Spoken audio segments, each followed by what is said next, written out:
ओम श्री गुरुवे नमः। ओम शांति शांति शांति। प्रणाम भगवान।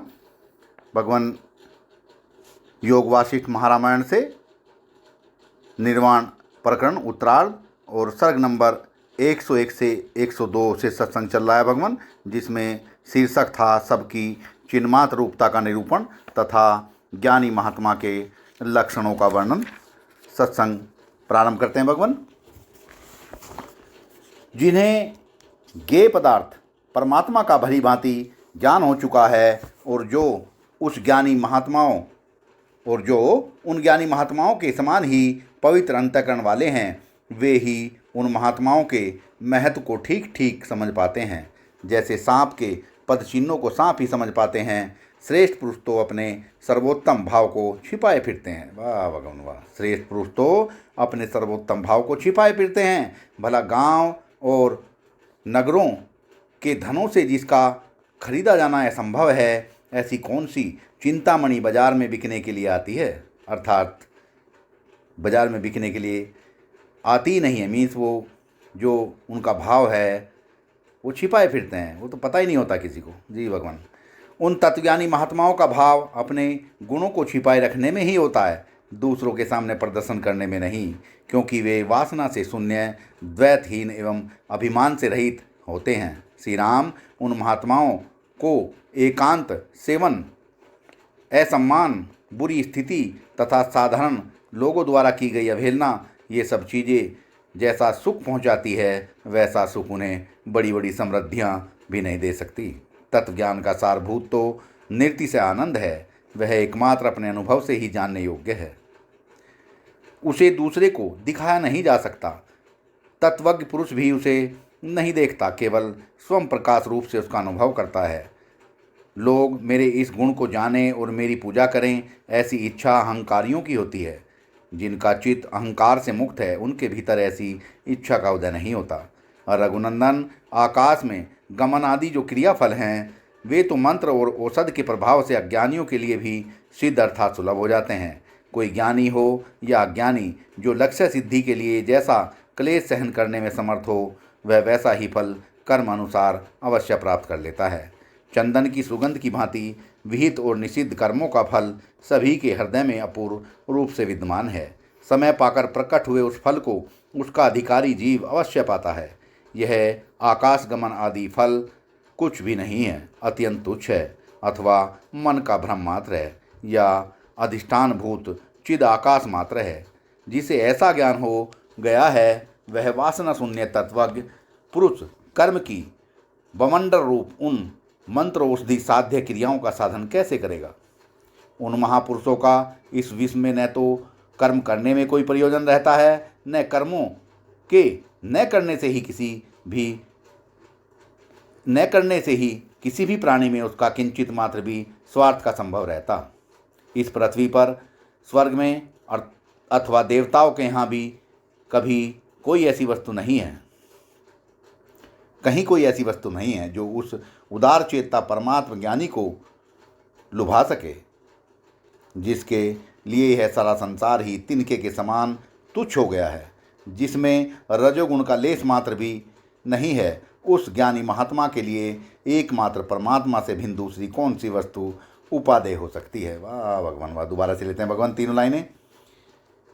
जिसमें रजोगुण का लेस मात्र भी नहीं है, उस ज्ञानी महात्मा के लिए एकमात्र परमात्मा से भिन्न दूसरी कौन सी वस्तु उपादेय हो सकती है। लोक संग्रह के लिए जिसने जगत के व्यवहारों का पूर्ण रूप से निर्वाह किया है, जिसका हृदय परिपूर्ण निष्काम है, वह मननशील जीवन मुक्त पुरुष अपने स्वरूप में जो का त्यों स्थिर रहकर यथा प्राप्त शिष्टाचार का अनुसरण करता है, जो भीतर से नित्य शांत और मौनी है तथा जिसकी मनोभूमि सतत्व गुण में हो गई है, वह महात्मा भरे हुए महासागर के समान सब ओर से पूर्ण होता है तथा उसका आशय गंभीर होने के साथ ही सुस्पष्ट होता है। तत्वज्ञानी पुरुष अमृत से भरे हुए सरोवर के समान अपने आत्मा में स्वयं ही आनंद की हिलोरे लेता है तथा निर्मल एवं पूर्ण चंद्रमा के समान दूसरों को भी आह्लाद प्रदान करता है।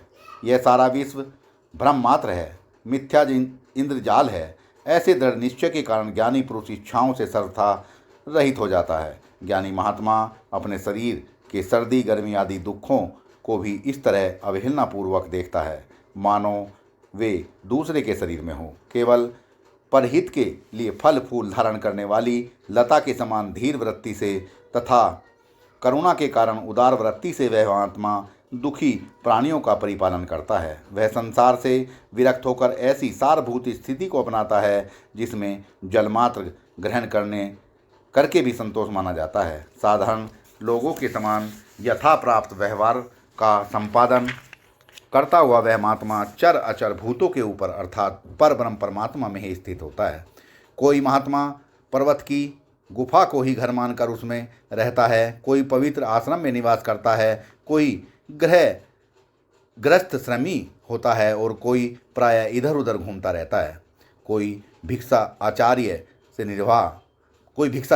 निर्वाह करता है, कोई एकांत में बैठकर तपस्या करता है, कोई मौन व्रत धारण करके रहता है, कोई परमात्मा के ध्यान में संलग्न होता है, कोई प्रख्यात पंडित होता है, कोई श्रुतियों का श्रोता होता है, कोई राजा, कोई ब्राह्मण और कोई मूढ़ के समान स्थित रहता है।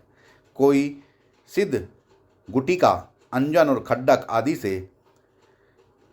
से सिद्ध होकर आकाशगामी बना रहता है, कोई शिल्पकला से जीवन निर्वाह करता है, कोई पामर के समान रूप धारण किए रहता है, कोई सारे वैदिक आचारों का परित्याग कर देता है, तो कोई कर्मकांडियों का सरदार बना रहता है। किसी का चरित्र उन मतों के समान होता है और कोई संन्यास मार्ग का आश्रय लेता है। शरीर आदि और चित्त आदि कुछ भी पुरुष का स्वरूप नहीं है, केवल चेतन तत्व ही पुरुष है।